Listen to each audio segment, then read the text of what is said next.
Welcome to the Full Tracy Monday Audio Commentary. This is Owen Tracy recording. It's 4:19 p.m. That is Central Time, and today is January 13th.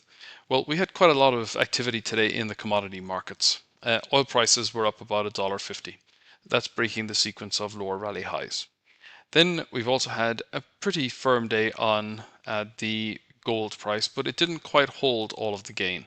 It's still closing out today around 45.86, but it was as high today as 46.34. And then at one point today, silver was as high as $89, getting up to test that psychological $90 area, and it closed in positive territory, but still well off the peaks. And it was a pretty similar story for copper, where it got as high as 610 cents or 609 cents, and then closed out the day closer to 600. Where we certainly saw a bit more bullish activity that held the gains was in Bitcoin. And it was up over $2,000 in the regular trading day. And now that we've passed the 2200 hour point in UK trading, it's up another $1,200.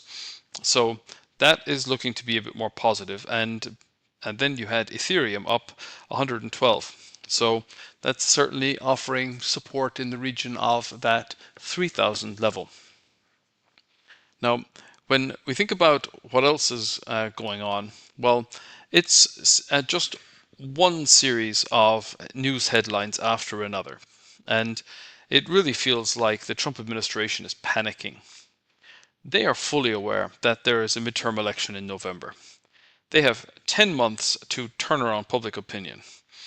They really don't seem to be doing a great job of it, but at the same time, they only have to appeal to half the population. And I'll just relate an anecdote. When I went to get my US passport, you do an immigration interview. And one of the questions they ask you is, have you ever attempted to register to vote?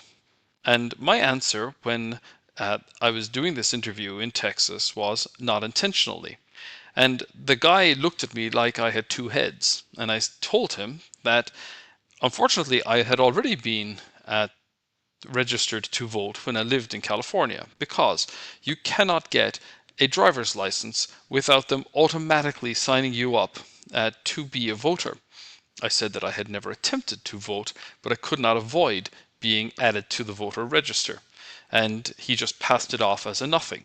But that, more than anything, helps to emphasize how different the attitudes to voter enrollment are in various states, and what that actually means in terms of who is eligible to vote in elections.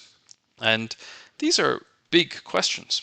And of course, what it also means is that there is going to be a war fought about who is eligible to vote. And it would be very